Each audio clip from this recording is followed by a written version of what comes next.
Shalom saudaraku dalam Tuhan. Saudara, Elia Miron menyampaikan beberapa hal penting yang harus kita pahami dalam khotbahnya.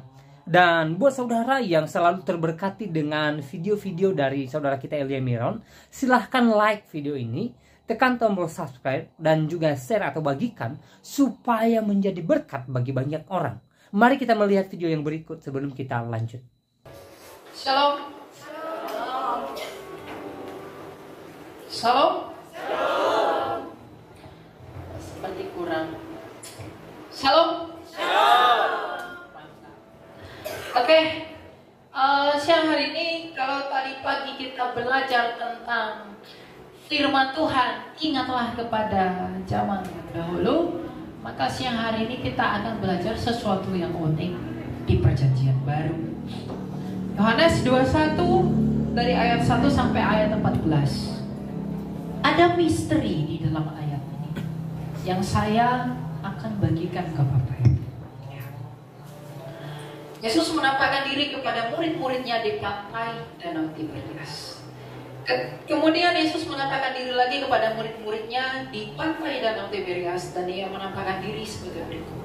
Di pantai itu berkumpul Simon Petrus, Thomas yang disebut Didimus, Nathanael dari Kana yang di Galilea, anak-anak Zebedeus, dan dua orang muridnya yang lain. Kata Simon Petrus kepada mereka, "Aku pergi menangkap ikan."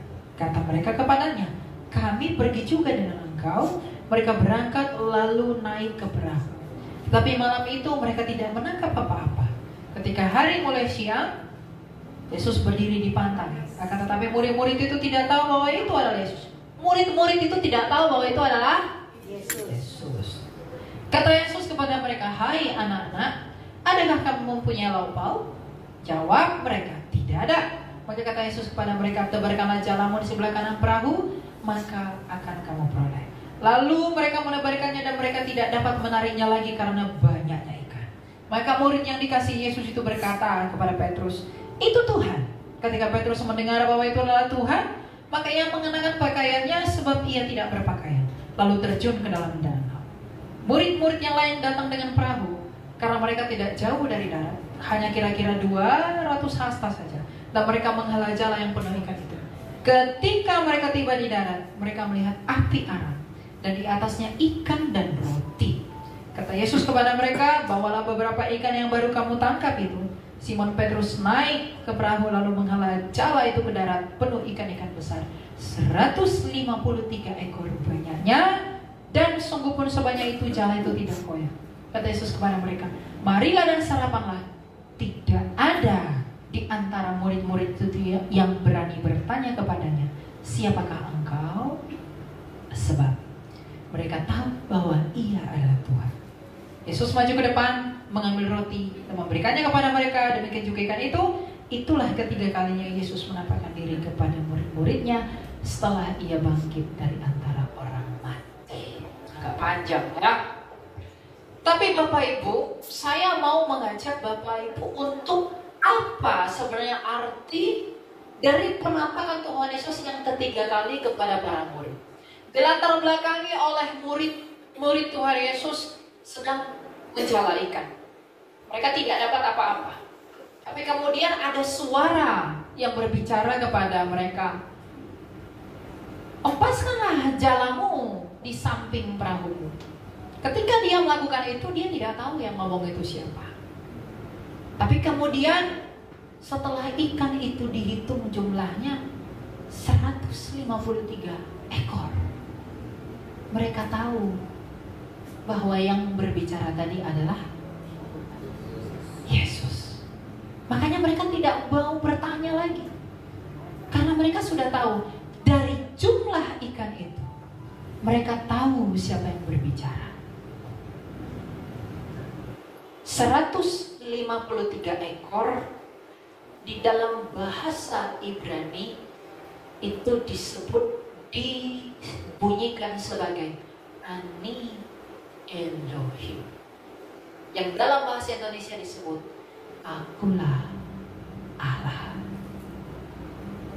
Jadi ketika dikatakan jumlah ikan itu 153, maka mereka tahu bahwa tadi yang berbicara itu adalah Yesus Kristus.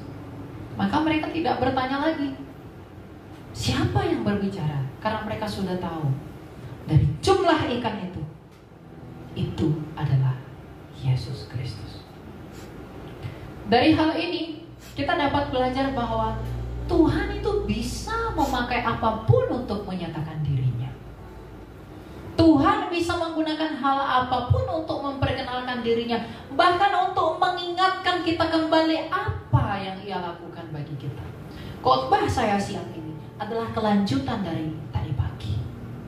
Kalau tadi pagi kita belajar kita harus mengingat apa yang dahulu, maka siang hari ini saya juga mengajak Bapak Ibu untuk mengingat apa yang telah Tuhan lakukan, dan tidak hanya itu, apa saja cara yang akan Tuhan nyatakan untuk memperkenalkan dirinya. Sebagaimana Ia memperkenalkan dirinya kepada murid hanya melalui jumlah ikan, sehingga murid itu dengan yakin, mereka dengan persis tahu bahwa itu adalah Kristus. Di dalam hidupmu, di dalam hidup kita, kita percaya ketika mengingat ke belakang bahwa Tuhan sudah bersama kita di sepanjang hidup. Kadang ada ketidakpercayaan di dalam kita, dan ketidakpercayaan itu mengganggu imanmu. Tapi Tuhan dapat menyatakan dengan cara yang lain bahwa akulah Tuhan, agar kamu tidak ragu. Tidak ragu akan apa? Saya tidak sedang mengajak Bapak Ibu agar tidak ragu menjadi kaya, tidak ragu menjadi sukses. Itu bukan tipe saya. Tapi agar kamu tidak ragu bahwa hanya di dalam Dia keselamatan itu ada. Amin. Ketika Mesias itu berkata, akulah Tuhan. Dalam Matius 28 ayat 17, 18, 19, Yesus Kristus berkata, kepadaku telah diberikan oleh Bapakku segala kuasa di surga dan di bumi. Artinya Ia sendiri adalah penguasa surga dan bumi, yang dengan demikian Ia sendiri adalah Tuhan atas surga dan bumi. Dan ketika Ia mengatakan bahwa akulah Tuhan, aku yang berkuasa atas bumi dan juga atas surga, maka Ia tidak hanya mengatakan itu, tapi Ia membuktikan bahwa Ia adalah Tuhan. Ia mengatakan dirinya bahwa Dia adalah Tuhan. Dan mujizat dan tanda yang terbesar bahwa Kristus Yesus adalah Tuhan, Dia sendiri bangkit dari maut. Kebangkitan Kristus adalah puncak dari Injil. Kebangkitan Kristus adalah tujuan dari seluruh kitab suci. Kenapa? Karena semua orang sudah ditawan di dalam kuasa dosa, dan semua orang yang berdosa itu harus mati. Siapakah orang kaya yang tidak mati? Siapakah orang kuat yang tidak mati? Siapakah orang cantik yang tidak mati? Siapakah orang tampan yang tidak mati? Semua manusia mati. Itulah kabar buruk. Tetapi di dalam Dia kita menemukan harapan baru. Dia yang telah mati hidup kembali dengan menaklukkan kematian itu. Maka dengan demikian Ia adalah Tuhan atas kehidupan, dan Dia adalah Tuhan atas kematian. Jadi kalau kita berpikir, bagaimana mungkin aku bisa memperoleh hidup? Bagaimana mungkin aku bisa dihidupkan? Itu tidak akan pernah terjadi selama engkau tidak sungguh-sungguh percaya kepada Dia yang telah hidup. Itu tidak akan pernah terjadi selama engkau masih percaya kepada nabi palsu. Itu tidak akan pernah terjadi kalau selama engkau percaya kepada dewa-dewa di Mesir. Itu tidak akan pernah terjadi kalau engkau percaya kepada dewa-dewa di Tionghoa. Karena semua dari mereka mati. Semua dari mereka tidak berguna. Batu-batu jutaan dewa-dewa di India itu semua digulingkan oleh manusia, tetapi hanya Kristus yang menggulingkan manusia. Amin. Melalui kebangkitannya. Kematian itu telah nyata. Tidak ada yang seperti Dia. Kematian itu tidak pilih-pilih. Dalam Injil Matius dikatakan bahwa ia datang seperti hujan dari awan. Makanya kalau ada yang menderita, kenapa aku menderita? Kenapa dia tidak menderita? Kenapa aku hidupku begini? Kenapa dia tidak begini? Kenapa anakku terlahir begini? Kenapa yang lain tidak begini? Itulah upah dosa. Bukan karena dosamu. Mungkin kamu tidak membuat dosa yang bagaimana, tapi itulah bukti nyata bahwa seluruh dunia ini sudah di dalam kuasa dosa. Maka kalau kita semua sudah di dalam kuasa dosa, itu adalah kabar buruk yang tak seorang pun dapat luput daripadanya. Tetapi Kristus sendiri yang adalah sabdanya Allah turun ke dunia. Dia menaklukkan kematian itu, lalu hidup sebagai pemenang. Dengan demikian ia sendiri memproklamirkan, di manakah sengatmu maut. Maka ketika dia mengatakan bahwa dia adalah Tuhan, itu bukan berarti bahwa dia sama seperti Tuhan sesembahan umat lain. Dia tidak berarti bahwa dia sama dengan sesembahan yang lain, karena sesembahan yang lain tiada berguna. Mereka menjanjikan hidup, tapi mereka sendiri tak memiliki hidup. Makanya kalau ada orang yang sudah di dalam Kristus, lalu keluar dari Kristus, kamu bodoh. Bodoh oleh dirimu sendiri, dan bodoh karena pengertianmu sendiri. Karena engkau tidak mencari dia, padahal dia sendiri mengatakan, carilah dahulu kerajaan Allah, maka semua ditambahkan kepada. Orang yang murtad dari kekristenan, orang yang keluar dari Kristus adalah orang-orang yang sombong. Kenapa saya katakan sombong? Karena yang tadi ia sudah mengecap kasih karunia, sekarang ia mengkhianati kasih itu, lalu berusaha dengan kekuatannya sendiri. Jadi di dalam hidup para rasul, Kristus memperkenalkan bahwa akulah Tuhan. Hanya dari jumlah ikat. Dan Tuhan pun bisa menunjukkan bahwa dia adalah penguasa yang sejati. Dia adalah Tuhan yang sejati. Dia adalah sesembahan yang sejati melalui kelemahanmu. Sebab di dalam kelemahanmu lah kuasanya menjadi nyata. Kalau kamu semuanya kuat, kamu tidak punya pergumulan, maka kamu tidak datang kepada dia. Tapi karena kamu lemah, kamu bergumul, di dalam itulah dia menyatakan dirinya. Jadi orang-orang yang menderita meskipun ia adalah orang Kristen adalah orang-orang yang berbahagia.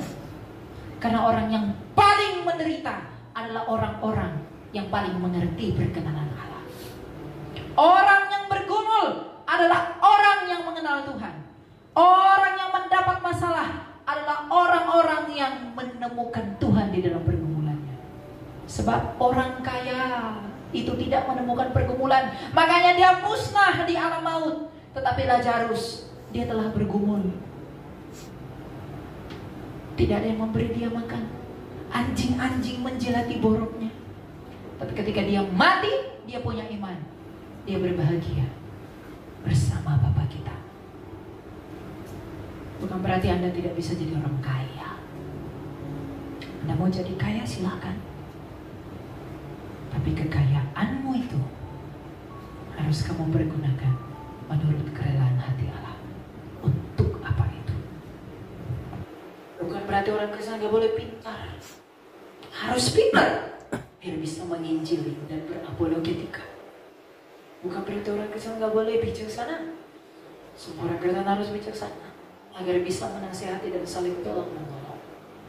Tuhan Yesus berkata, ikatlah persahabatan dengan Mamon yang tidak jujur. Karena apa? Uang yang Bapak Ibu punya itu ketika Anda gunakan bagi kemuliaan Tuhan, membantu orang miskin, membantu orang yang tak mampu, menolong saudaramu. Dengan kamu berbuat baik, maka itu akan berguna menolongmu pada hari kebangkitan. Tapi kalau kamu gak gunakan itu sekarang, kamu tumpuk terus, pada hari kebangkitan uangmu tak dapat menolongmu. Itu maksud dari perumpamaan bendahara yang tidak jujur.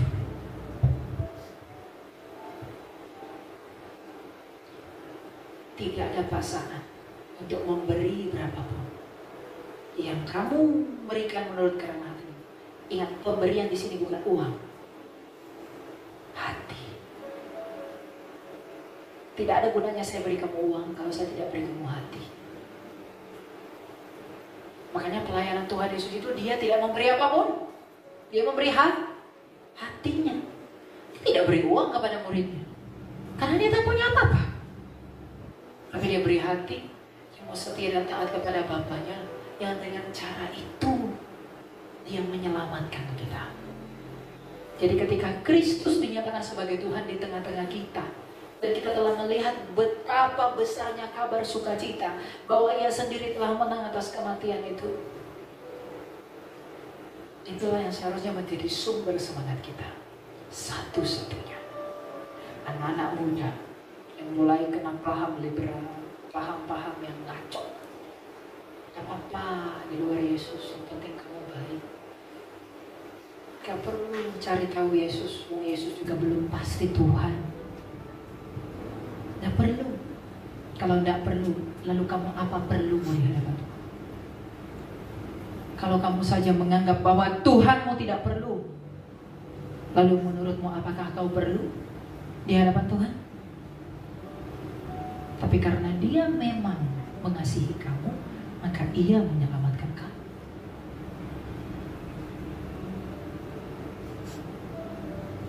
Hidup kekristenan bukan tentang berkat-berkat. Terlalu banyak bicara begitu. Tapi satu-satunya kekayaanmu yang tidak akan dimakan rayap, itu adalah keselamatan. Maka bertekunlah di dalam iman, hiduplah di dalam cinta, kasihilah semua orang. Mengasihi semua orang itu bagaimana? Kabarkan Injil Tuhan kita. Semangat Injili itu harus ada di dalam setiap hati kita. Harus, kita tidak boleh memandang bulu Bapak Ibu. Kita harus mengasihi semua orang. Jangan pernah memandang rendah orang miskin. Orang miskin jangan pernah iri hati dengan orang kaya. Orang kuat jangan pernah menindas orang lemah. Orang lemah jangan pernah menyumpahi orang kuat. Karena segala sesuatu itu adalah urusan Allah. Iman. Hidup dalam iman yang bagaimana? Iman di mana Tuhan dinyatakan di dalam kamu. Jadi kalau hidup ini hanya mau dihabiskan berleha-leha, cari uang banyak-banyak, cari harta banyak-banyak, tak perlu pedulikan Injil, tak perlu orang mendengar Injil, tidak perlu orang mendengarkan kabar baik. Apa gunanya semua itu? Dan untuk apa kita hidup? Kita hidup dipanggil untuk apa? Apakah kita semua tujuannya adalah untuk hidup di tempat yang berdosa ini? Kita tidak pernah dibuat di tempat ini. Kita tidak pernah di-create di tempat yang berdosa, tapi kita diciptakan di tempat yang tak berdosa. Tapi karena kita sendiri yang berdosa, itulah yang mencemari bumi ini. Makanya kita menderita, kita kesusahan, cari duit, berpeluh, semua kesusahan. Justru di dalam kesusahan itulah Tuhan menyempatkan waktunya, memberi karyanya bagi kita untuk meluputkan kita dari itu semua. Jadi jangan coba-coba untuk menghibur dirimu dengan dunia, tapi hiburlah dirimu dengan firman Tuhan. Hiburlah dirimu dengan kesaksian Alkitab, dan hiburlah dirimu dengan kesaksian para rasul. Betapa kejamnya penganiayaan itu terhadap mereka, tapi mereka tetap mau setia di dalam apa? Di dalam iman kepada Kristus. Iman itu yang memenangkan mereka. Iman itu yang membuat mereka teguh, dan iman itu yang menyelamatkan mereka. Godaan-godaan, cobaan-cobaan yang semakin lama di zaman ini, semakin akhir zaman, itu adalah godaan-godaan yang tidak akan pernah lebih baik daripada sebelum-sebelumnya. Semangat antikristus itu akan bertebaran kemana-mana. Ketika anak-anak muda begitu sombong berkata, marilah kita kejar segala sesuatu yang di dunia ini dan lupakanlah Tuhan. Ketika engkau mati, apakah yang kau kejar itu bisa membantumu? Anak-anak muda sekarang pamer bahwa dia sukses, bahwa dia kaya, bahwa dia besar, tapi dia tidak pernah memamerkan Tuhannya yang menyertainya. Dia pamer keterima di sini, saya dari lulusan ini, saya hebat di sini, semangatnya muda, tapi tak pernah menjunjung tinggi salib Tuhannya yang oleh karenanya dia hidup. Anak muda semangatnya tua. Makanya Rasul Paulus menasihati anak rohaninya Timotius, janganlah seorang pun menganggap kamu rendah karena kamu. Harusnya dari ayat itu kita bisa belajar apa? Kemudahan kita harus kita gunakan untuk memuliakan Tuhan. Memuliakan Tuhan gak harus menjadi seperti saya. Nanti ribet.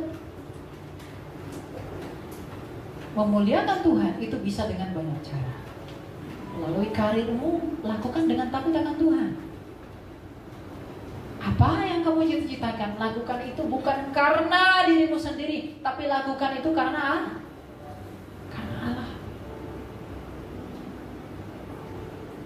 Satu hal Bapak Ibu yang harus saya katakan, rusaknya dunia ini, berubahnya hukum, bejatnya moral di dunia ini, betapa besarnya pengkhianatan manusia kepada Allah.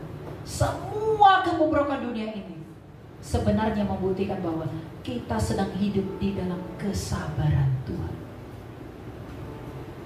Dia masih bersabar terhadap kita. Kalau dia mau membinasakan kita, bisa. Tapi apakah dia mau? Tidak. Tapi Rasul Paulus kepada orang di Galatia, dia mengatakan, jangan sesat. Allah tidak memberikan dirinya dipermainkan. Jangan permainkan kesabaran Allah. Jangan permainkan cinta Allah. Jadi panggilan bahwa Yesus menyatakan dirinya adalah Tuhan adalah panggilan untuk pertobatan. Bertobat, sungguh-sungguh percaya kepada Kristus.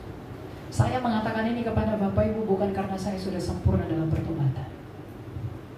Saya pun bercacat di hadapannya. Kita semua orang berdosa dan akulah yang pertama. Tapi justru di dalam keberdosaan kita ini, kita mengagungkan Dia. Bahwa kasih karunia-Nya melimpah kepada kita. Kita diizinkan, dikuatkan, dimampukan untuk bisa keluar dari hidup yang berdosa.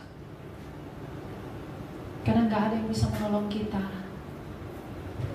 Siapa? Saudara, pendeta, pastor, paus. Mereka gak bisa tolong kita. Hanya Dia yang menolong kamu. Dia sudah mau memperkenalkan dirinya kepada kita. Tapi apakah kita mau diperkenalkan kepada Dia?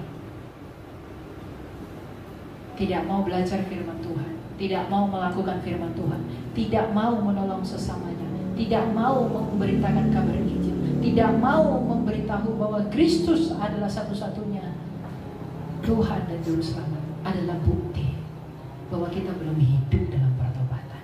Karena orang yang hidup di dalam pertobatan adalah orang-orang yang dipenuhi Roh Kudus, dan orang-orang yang dipenuhi Roh Kudus adalah orang-orang yang akan melakukan kehendak Roh Kudus. Kehendak Roh Kudus itu apa? Bersaksi tentang Kristus. Orang yang dipenuhi Roh Kudus itu bukan dengan berbahasa. Orang yang dipenuhi Roh Kudus adalah orang-orang yang dengan semangat memberitakan Injil Tuhan. Yang tanpa takut dianiaya memberitakan kemenangan Tuhan. Yang tanpa takut kehilangan teman, takut kehilangan saudara, takut kehilangan apapun, dia tetap berjalan sebagaimana Kristus berjalan melayani semua orang. Ketika Kristus melayani semua orang, apa yang diperoleh? Apa yang Kristus dapat? Hinaan, cacian, makian, lemparan, ludah. Injil itu memang menyinggung, karena manusia selalu menyinggung Allah. Jadi orang yang dipenuhi Roh Kudus berbahasa roh, memang orang tanda dipenuhi, itu tanda. Tapi buah-buah dari roh itu adalah kalau ia sendiri mengasihi. Dan tanda dia mengasihi, dia memberitakan Injil Tuhan. Bagaimana mungkin kita mengaku kita mengasihi Allah, tapi kita tidak mau melakukan apa yang dikehendaki Allah? Allah menghendaki semua orang diselah.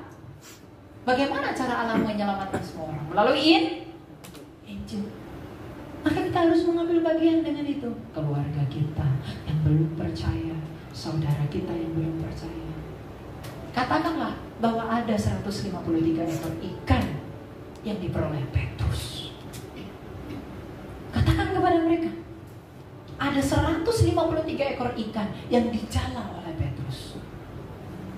Dan mereka tidak perlu bertanya lagi bahwa siapakah engkau, karena mereka tahu bahwa itu adalah Tuhan.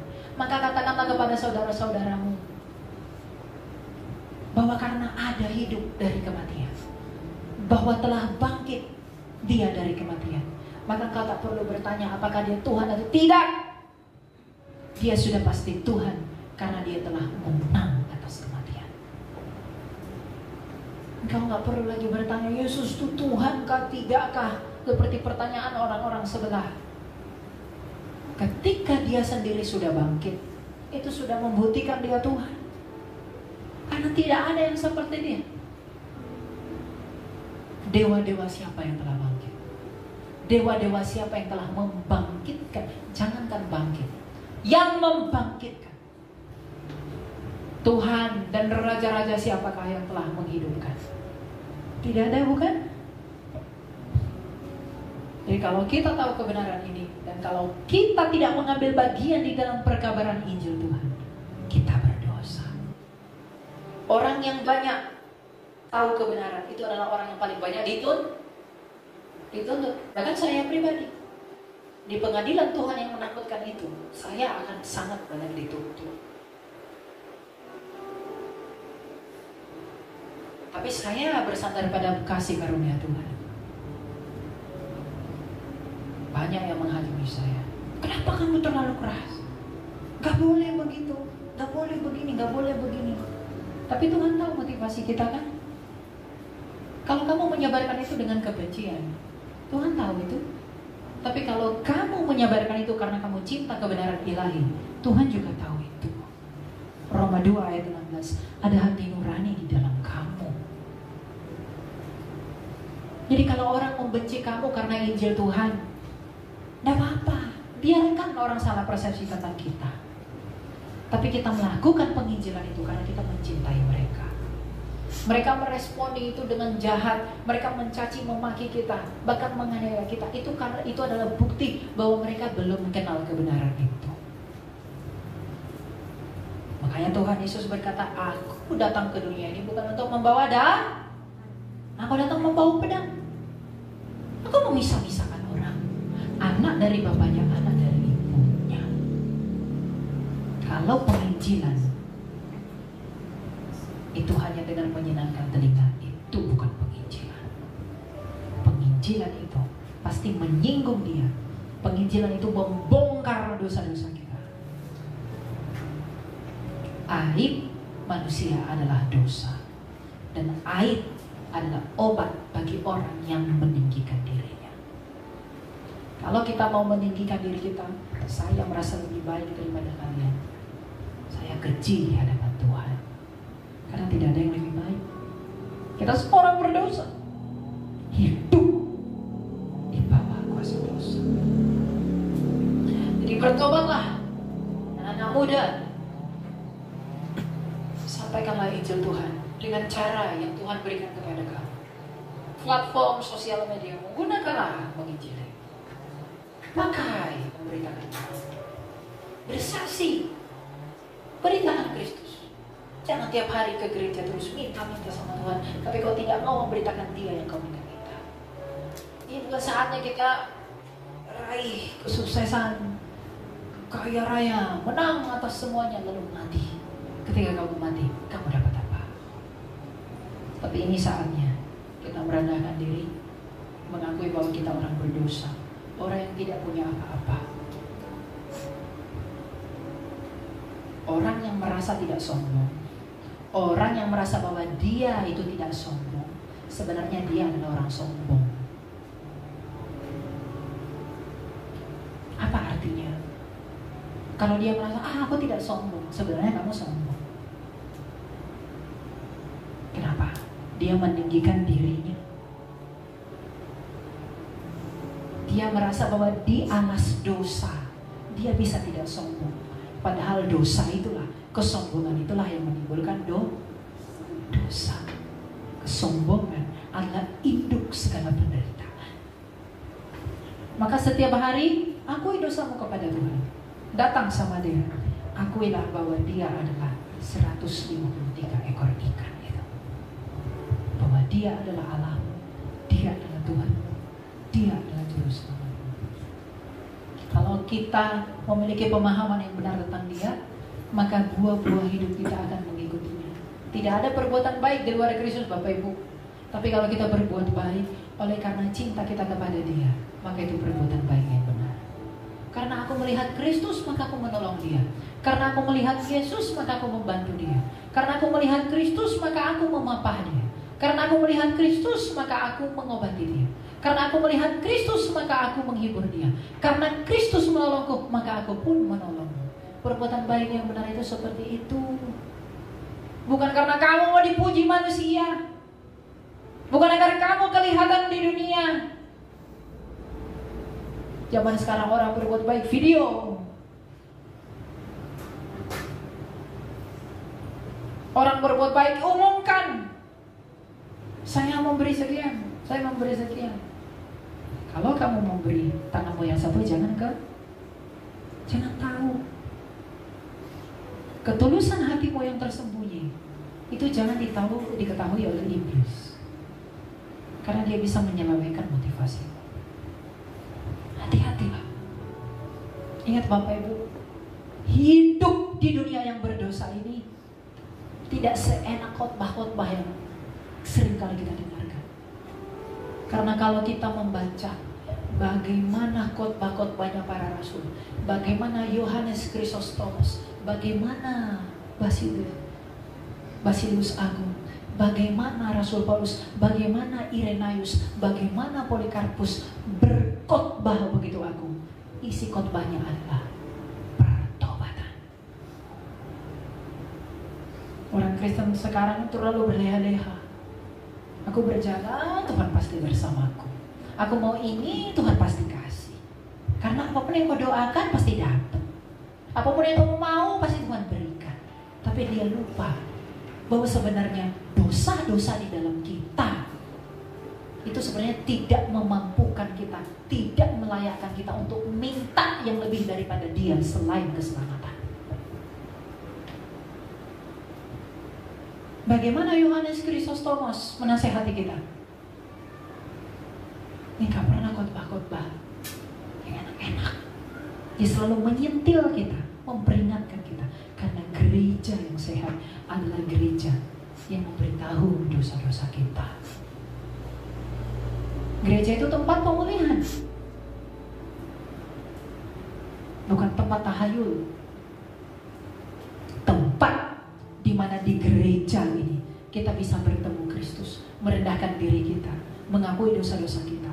Kalau kita sadar bahwa kita orang berdosa, kita diberitahu bahwa kita adalah orang berdosa, maka dengan kerendahan hati, maka dengan menangis, maka dengan memohon kita akan datang ke salib Kristus. Kita hanya berharap air dari kakinya, kita hanya berharap tetesan dari darahnya, kita hanya berharap dari peluhnya. Penderitaan kita yang membungkuk di kayu salib itu telah ditanggungkan kepada dia. Kalau kita mengaku kita orang berdosa, kita tidak akan meminta apapun selain belas kasihan dia yang tersalib itu. Jadi orang Kristen jangan bersungut-sungut, karena dia tidak pernah tersungut-sungut ketika mau mati. Hidup di dunia ini, Bapak Ibu, tidak seenak yang dibayangkan. Hidup di dunia ini adalah pertandingan iman. Dan pertandingan imanmu itu bahkan bukan dengan orang lain, tapi dengan dirimu sendiri. Dagingmu menyeretmu ke sana, rohmu menyeretmu ke sana. Kemanakah engkau mau pergi? Itu yang harus kita ingat. Setiap kali kemana saya pergi khotbah, saya selalu kasih tahu ini. Banyak yang tidak suka, banyak. Tapi saya bukan mau menyukakan hati Bapak Ibu. Meskipun saya juga orang berdosa, saya sama dengan Anda.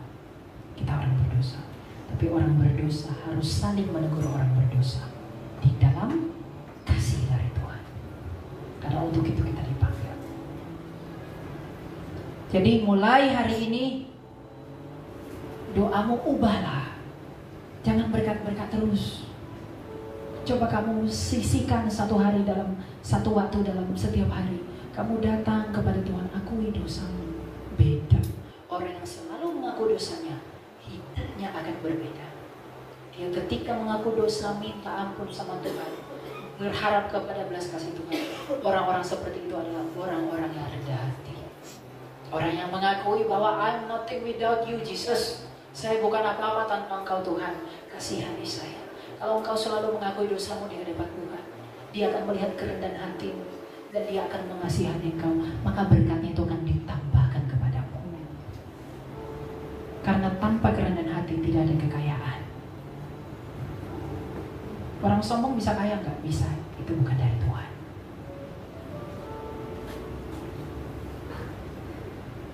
Kekayaan yang sejati itu datang dari kerendahan hati. Bukankah Ayub rendah hati?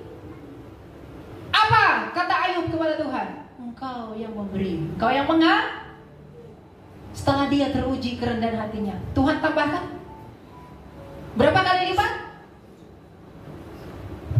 Jadi fokus kepada Tuhan, fokus kepada salibnya, fokus kepada kasih karunia-Nya. Baru yang lain-lain Dia sendiri yang akan tambahkan menurut kerendahan hatinya. Jadi jangan kejar apa yang Dia tawarkan, tapi kejarlah pribadinya. Karena kalau kamu sudah dapat Dia, kamu bisa merayunya untuk memperoleh itu. Saya mengajarkan ini karena saya pernah di posisi bahwa kadang kita kecewa kalau Tuhan tidak memberikan kita apa yang kita mau. Dan kekecewaan itu membuat kita meninggalkan Dia. Dan kekecewaan itu timbul karena apa? Setelah saya pelajari, karena saya tidak mengenal Dia. Karena kalau saya mengenal Dia, bagaimanapun hidup saya tetap bersyukur karena saya melihat salibnya. Maka bersyukurlah senantiasa. Engkau adalah seorang Kristen. Engkau adalah orang yang percaya kepada Kristus. Bersyukurlah oleh karena salibnya. Di dalam salib itu engkau telah diselamatkan. Di dalam salib itu kita telah beroleh hidup. Berdoalah, akuilah dosamu agar Dia selalu berbelas kasih di dalam kita. Tuhan. Baik, selamat Tuhan, videonya kita boleh simak apa yang disampaikan oleh hambanya Elia Miron di video tadi. Beliau menjelaskan tentang kuasa Yesus Kristus, ya. Nah, dari sini kita boleh mengetahui bahwa Yesus adalah Allah yang berkuasa. Elia Miron memulai khotbahnya dengan bercerita bagaimana murid-murid Yesus yang pertama, ya, berhasil menangkap ikan sebanyak 150 ekor setelah Yesus berfirman atau menyuruh mereka, ya, menjala ikan. Nah, saudara dalam Tuhan sangat luar biasa, ya. Hanya dengan berfirman, murid-muridnya berhasil terberkati, ya. Mereka berhasil menangkap ikan. Padahal beberapa hari sebelumnya kalau kita baca dalam Alkitab, ya, murid-muridnya ini tidak tidak berhasil gitu loh. Bahkan mereka mengeluh. Nah, banyak hal yang disampaikan oleh Elia Miron tentang kuasa daripada Yesus Kristus. Ini bukti bagi kita bahwa Yesus Kristus mampu melakukan segala keajaiban. Yesus Kristus adalah Allah yang datang ke dunia ini yang mampu melakukan segala mujizat karena sumber mujizat adalah Yesus sendiri.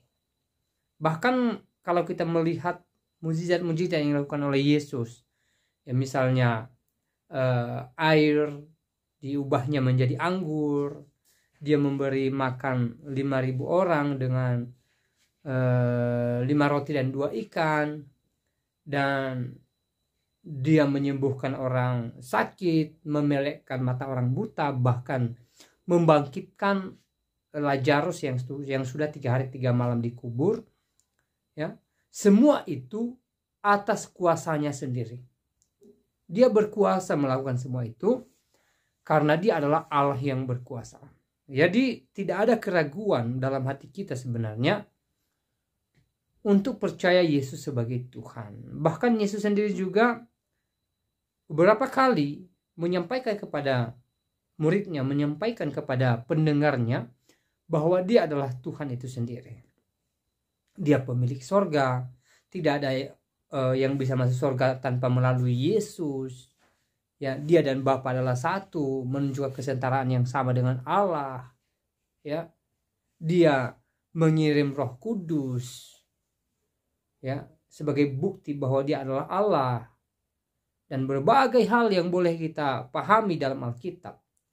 Dan kita boleh mengerti bahwa Yesus memang benar-benar Tuhan yang datang ke dunia ini. Ya. Nah, saudara dalam Tuhan, buat saudara yang terberkati dengan pesan-pesan atau khotbah daripada Elia Miron di video tadi, silahkan like video ini, ya, bantu tekan tombol subscribe dan juga share atau bagikan video ini supaya menjadi berkat bagi banyak orang. Dan semoga hari-hari ini kita tetap semangat, kita tetap sukacita apapun yang kita gumuli, apapun yang sedang kita alami. Mari kita tetap percayakan kehidupan kita kepada Tuhan dan percaya bahwa Tuhan pasti menopang setiap kita. Ya, saya tidak terlalu panjang lebar menyampaikan pesan video ini. Semoga video singkat ini memberkati kita dan Tuhan Yesus Kristus memberkati kita semua. Shalom.